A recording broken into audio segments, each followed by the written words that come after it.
હવે આપણે એ પ્રકારના દાખલા જોઈ કે જેમાં મધ્યમ પદ એટલે કે આપણે જોયું હતું કે પ્રમાણિત સ્વરૂપ છે એક્સ વર્ગ પ્લસ બી એક્સ પ્લસ સી, પણ આ દાખલો જોશું તો આમાં બી એક્સ તો આપેલું જ નથી.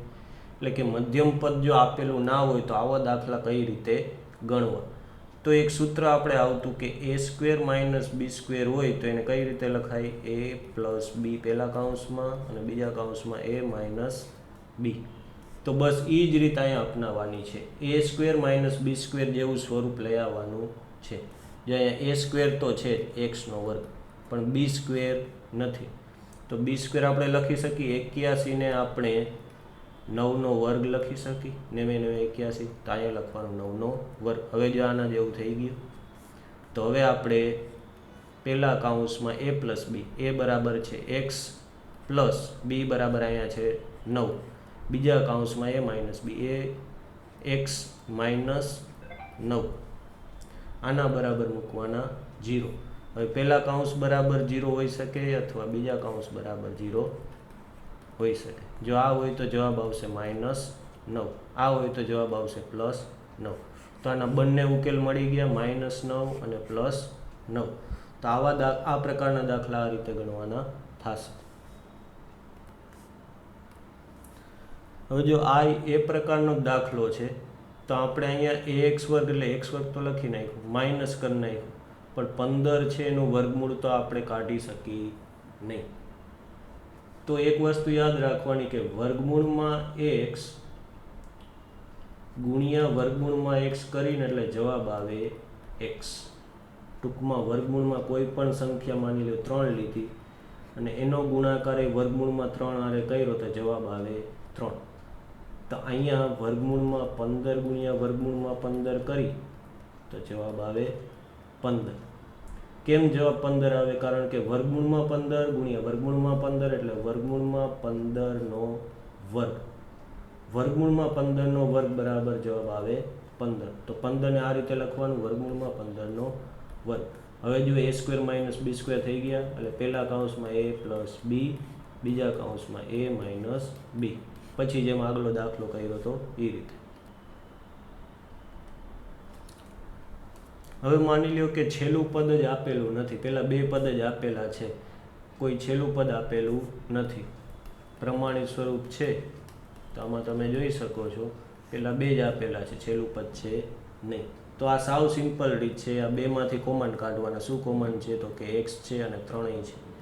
તો અહીંયા શું વધ્યા? 3 નીકળી ગયા. એક્સ 2 વખત હતું, 1 વખત નીકળી ગયું તો 1 વખત વધ્યું. પ્લસ અહીંયા એક્સ નીકળી ગયું અને 6 છે એને 3 દુ 6 લખાય તો એમાં 3 નીકળી ગયા એટલે 2 અને એક્સ નીકળી ગયા એટલે ખાલી 2. આના બરાબર મૂકી દેવાનું 0. એકવાર 3x બરાબર 0 અને એકવાર x પ્લસ 2 બરાબર 0. 3 ઓલી બાજુ જાય તો 0 ના છેદમાં 3 અને 0 ના છેદમાં કોઈ પણ સંખ્યા હોય જવાબ આવે 0. આમાં 2 ઓલી બાજુ જાય તો -2. તો આના 2 ઉકેલ મળી ગયા, 2 શૂન્ય મળી ગયા, 0 અને -2. હવે જ્યારે આવા દાખલા પૂછાય તો ડાયરેક્ટ આપણે ગણતરી શરૂ નહીં કરી દેવાની. પહેલાં જોવાનું કે આ પ્રમાણિત સ્વરૂપ છે ax વર્ગ પ્લસ bx પ્લસ c એમાં ગોઠવેલ છે. જો ગોઠવેલ ના હોય તો પહેલાં એ કામ કરવાનું કે ગોઠવવાનું, નકર દાખલો ખોટો પડશે. એટલે સૌથી પહેલાં x સ્ક્વેર વાળું, પછી x વાળું પદ -7x અને પછી અચળ પદ એટલે -3. પછી આગળના જેમ દાખલા ગણ્યા તો એ રીતે દાખલો ગણવાનો.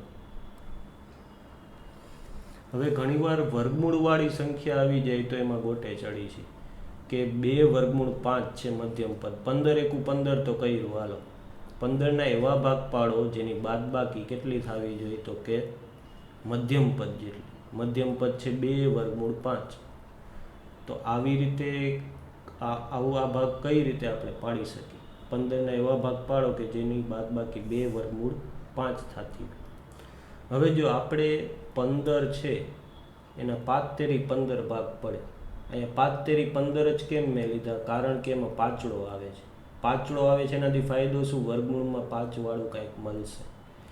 5 છે એને આપણે વર્ગમૂળમાં 5 ગુણ્યા વર્ગમૂળમાં 5 લખી શકાય. અગાઉ સમજાયું હતું, એને ગુણ્યા 3. હવે આ 3 સંખ્યા છે, આપણે 2 સંખ્યા મેળવવી હોય, 3 છે એની જગ્યાએ 2 મેળવવી છે, તો પહેલી સંખ્યાને આપણે 3 વર્ગમૂળ 5 કહી દઈએ અને બીજી સંખ્યાને આપણે ખાલી વર્ગમૂળ 5 કહી દઈએ. હવે જુઓ, આ બેનો ગુણાકાર કરી તો જવાબ આવશે 15. હવે બીજી વસ્તુ, 3 વર્ગમૂળ 5 માઇનસ વર્ગમૂળ 5 કરી તો 3 માઇનસ 1 એટલે 2 વર્ગમૂળ 5. તો જો આ 2 વર્ગમૂળ 5 જવાબ એ આવી ગયો.